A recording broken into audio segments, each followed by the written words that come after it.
I am Daniel Lucas, and welcome to Book 101. Book 101 is all about the books that are read for the last 40 years. And today I have my special guest. He is a writer, a poet, a podcast host, and ambient musician, no other than Mr. Andy N.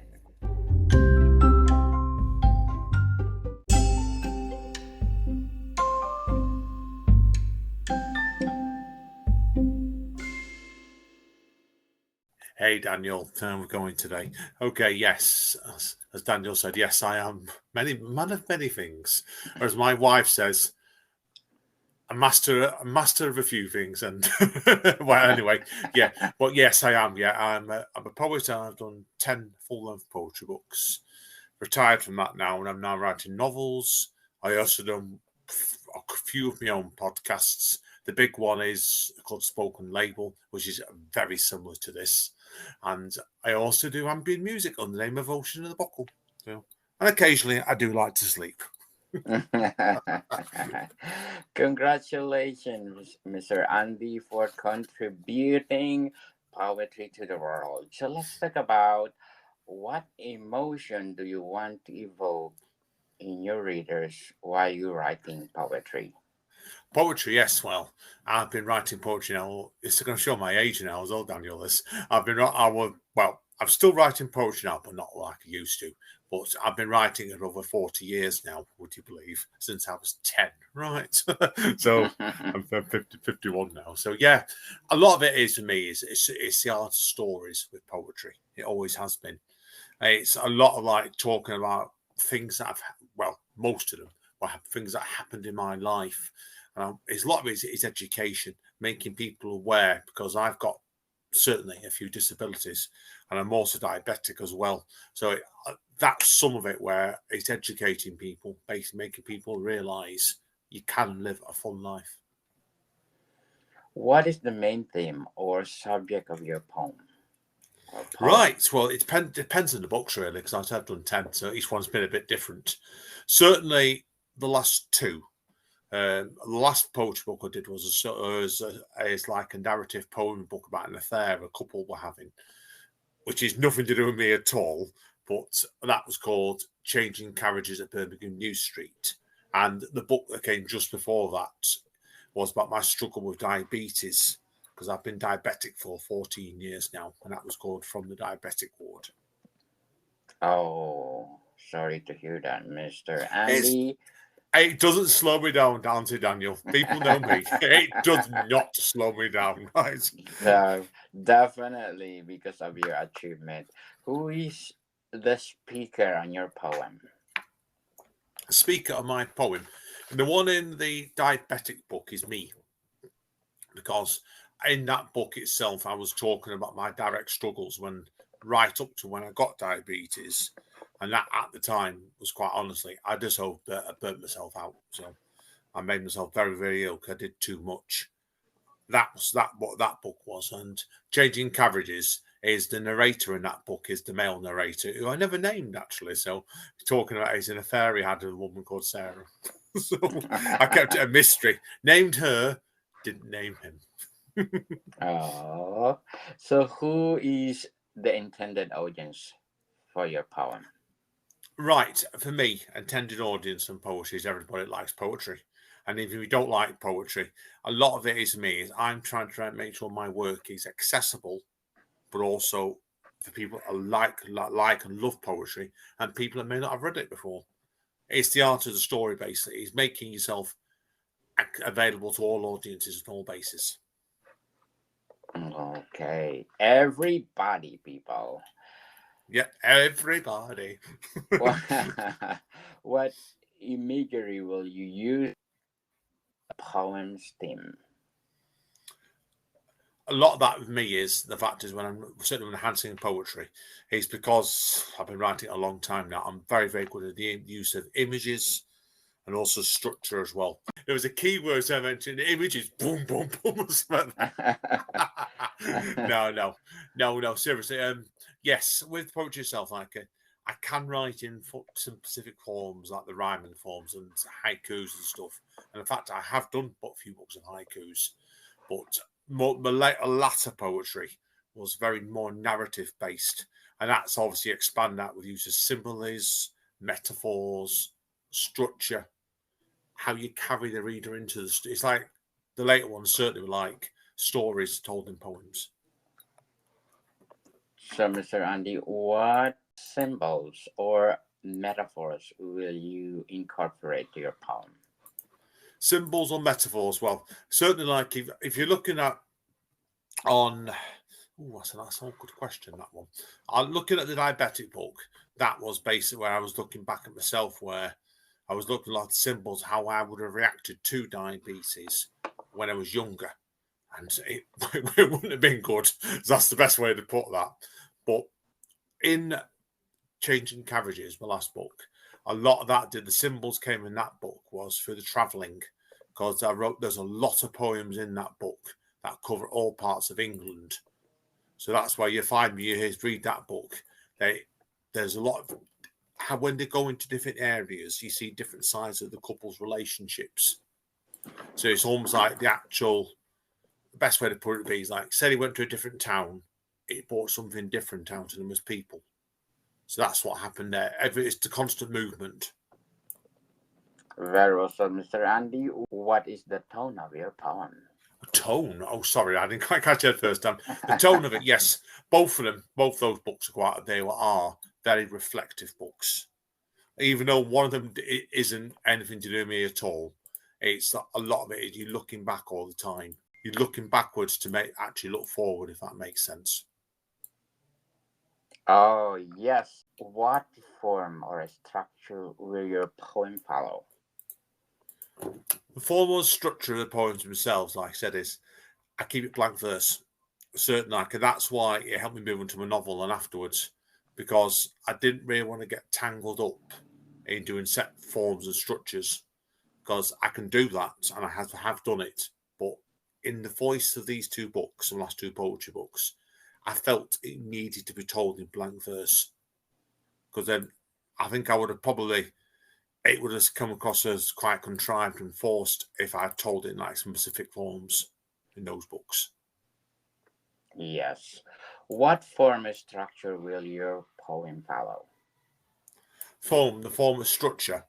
Yes. Oh, ooh, ooh.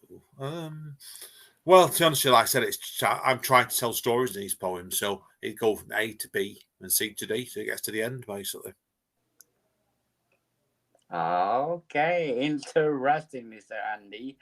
And what sounds devices will you use in your writing, or uh, assonance or rhyme for your poem?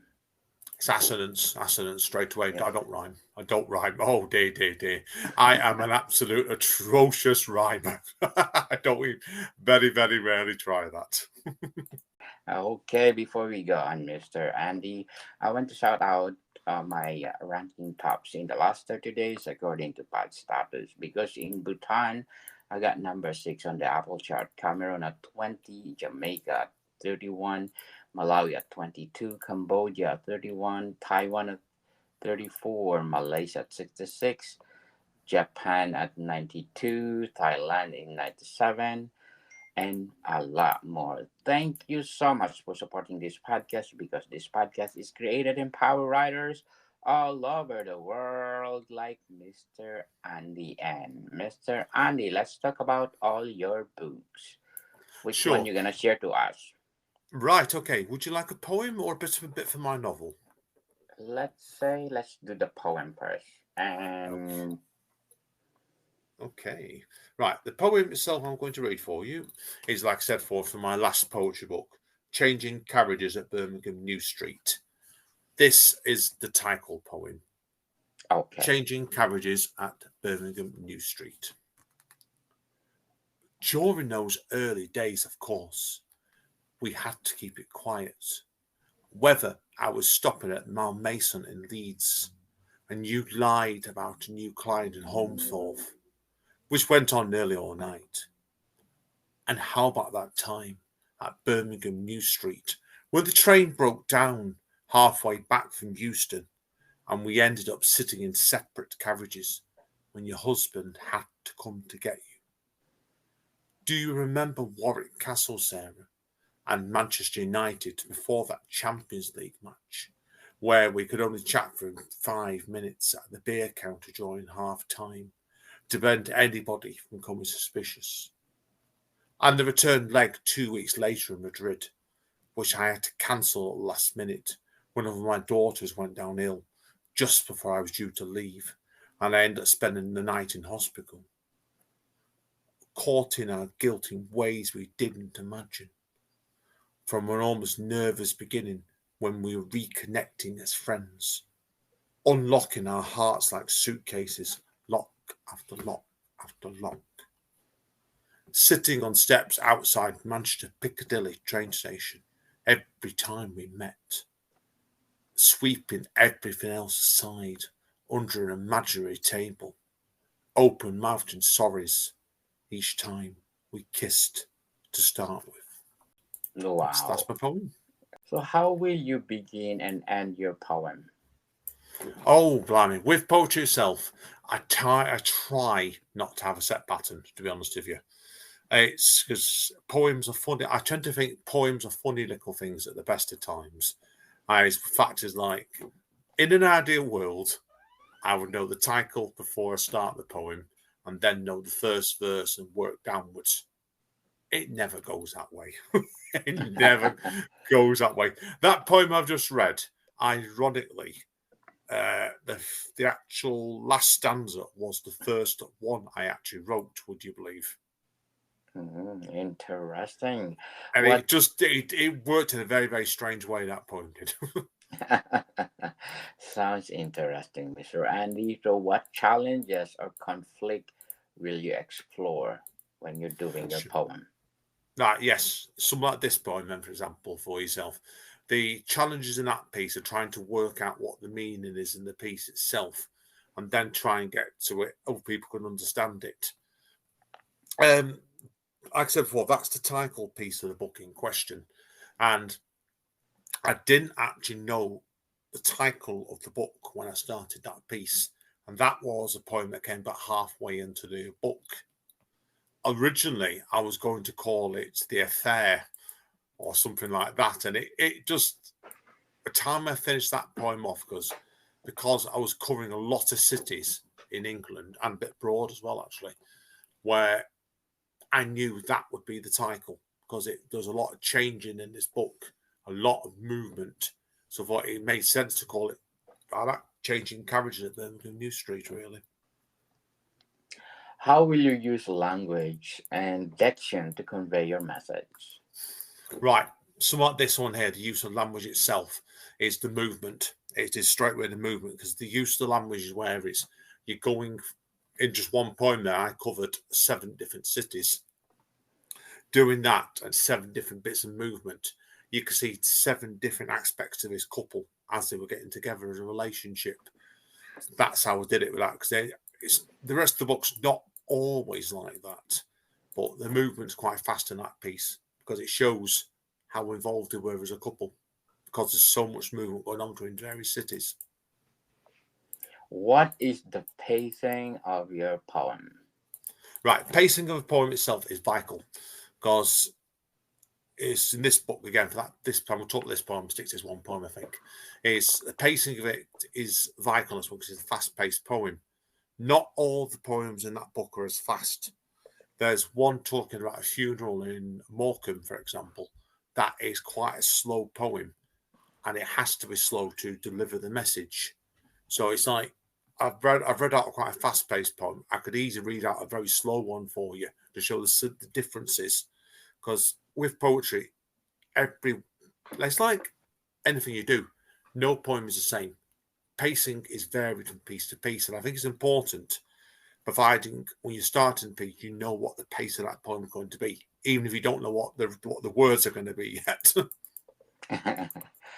Definitely, indeed. Well said, Mr. Andy. So you have 9 full-length poetry collections. 10, Can 10 you out 10 out 10, 10? yeah. I said Oh 10, boy, I've wow. done Yeah, I know I did. I've done 10 in 14 years. So it's just, he said it was when I got the first two out of the way. So I won't go into that. But it was the voice of the books became a lot quicker after that, really. So, Mr. Andy, can you recite your second book of your poem, some of the paragraph? Oh, I haven't got it. Hang on 1 second. I've got that with me. Yes, I do. Right, okay, 1 second. The second book, you caught me out there as well then, is a book called The End of Summer. Now, this actually was wrote just after I got diabetes, well, a few years after I got diabetes. And it was a tricky book because I was trying to deal with my own health conditions and talk about the way life had moved on. So, right, okay. I'll give you a poem called Summer Will Rise Again. And this has got double meanings, this piece. Summer will come again, and the rain will stop spraying the air like spilled pepper. Leaves will stop crunching on the floor, and sleet will stop reducing your shoes to tears. The wind will stop slamming shut your back door, and poppies will stop dancing in the wind. The mood will soften for totally changing, and the blood in the sky will change to a different texture, stripping away the mistakes of the past. Wow, interesting indeed, Mr. Andy. How will you incorporate sensory details like sight, sound, touch, taste, or smell to your poetry? Right, okay, that one there is a good example of that, really, because if you listen to it, there's a lot of the sound builds up in that piece. And that book is full of sensory details because it's, as well as it's talking about indirectly about me coming to terms of being diabetic, it also, I do it through looking at life because I'm a firm believer of life. Life is in 4 stages. Mm.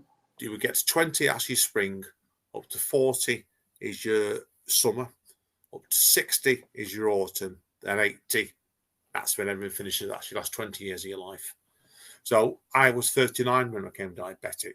So I treated it as the end of my summer had come early.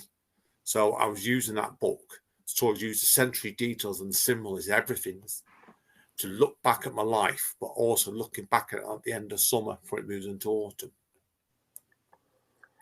So, Mr. Andy, what message or lesson do you hope to convey to your poetry?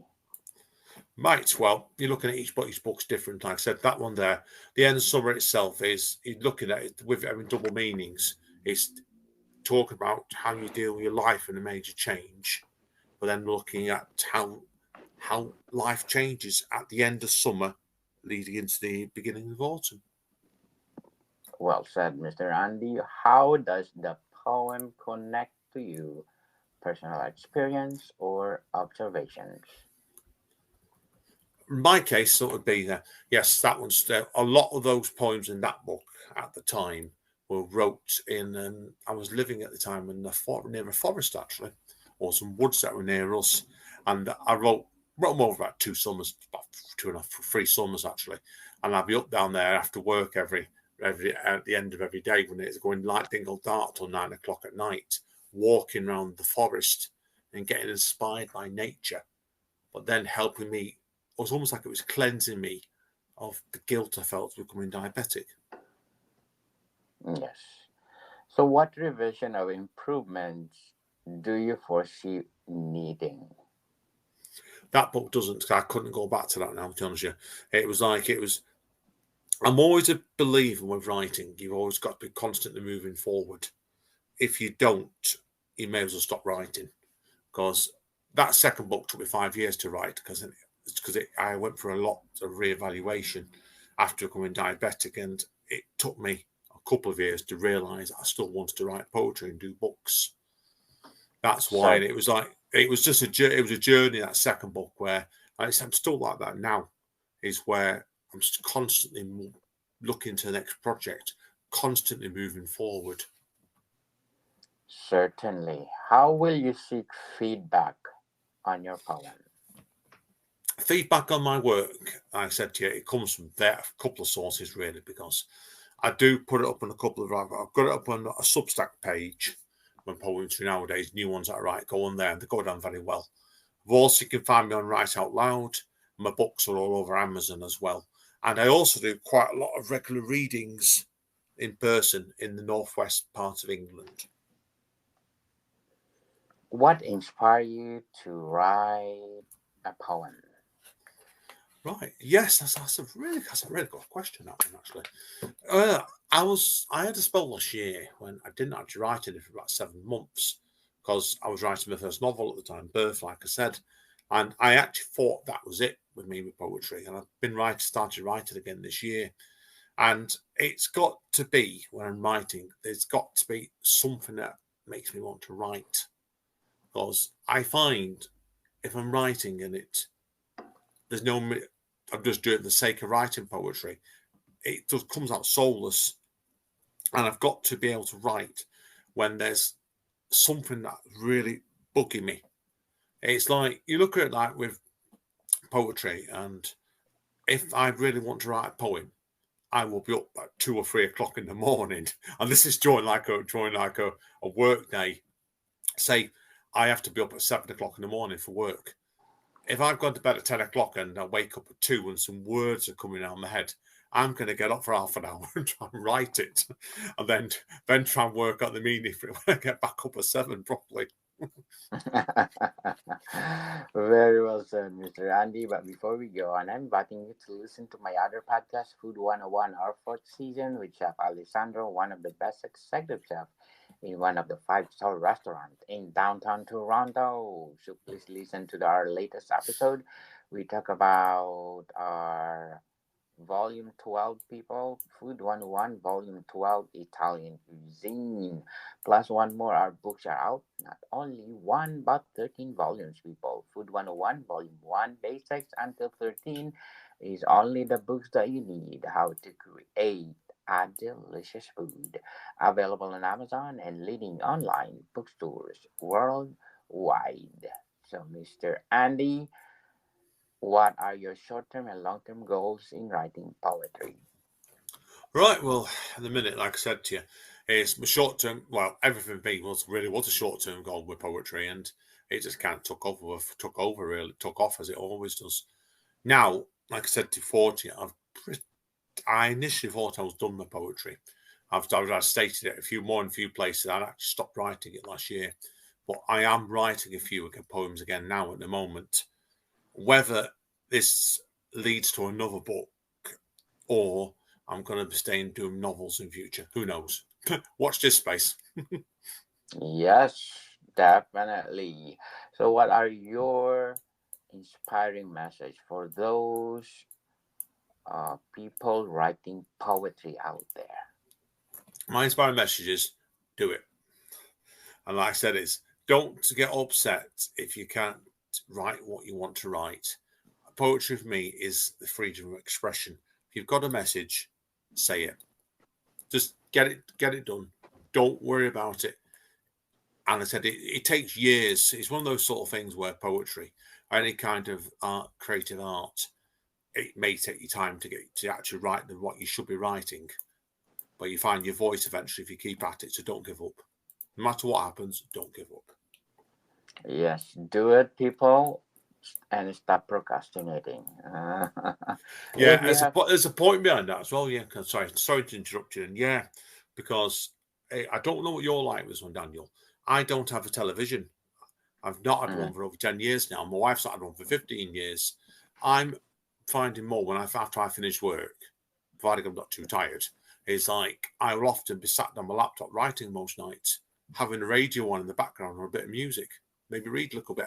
I don't watch television very much at all. Sorry about that. I do, me too. I don't watch television. I do rather writing or doing my interviews. Sorry Really for great. that, but it's true. TV is, they call this an idiot box. So the one is watching is an idiot too. so, Mr. Fair play.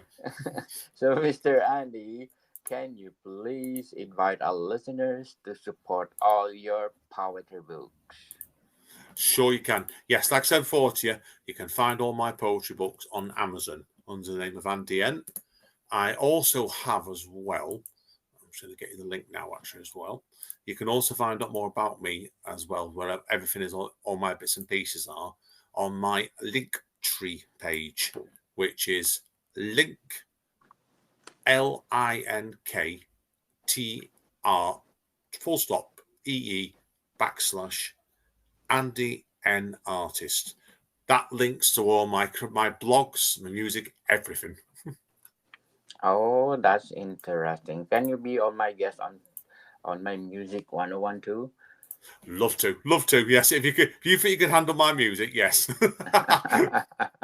Let's do next week, Mr. Andy, because I have a lot of interviews this week. So I'm gonna send you an email for your guest on my music 101. Sure. Okay, that's fine. Yes, I'll get my links to you, and that way then you can see what I do. Okay, that way then because it's brilliant. That sounds good to me. Yes, so Mr. Andy, thank you for your time. No problem. A pleasure. Modica people, see you soon.